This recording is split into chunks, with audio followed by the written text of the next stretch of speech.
Here is how you can create a TLauncher account for Minecraft. First, go to the link in the description and open it.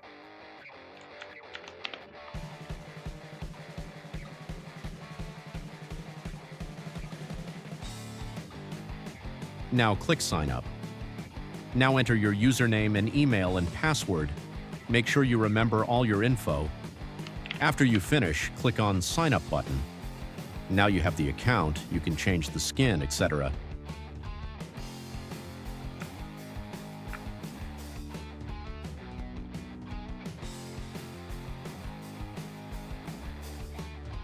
Now open TLauncher and make sure you tick the option for account. Click on Configure Accounts. Then put your username and password, and make sure you tick the first two options like I did.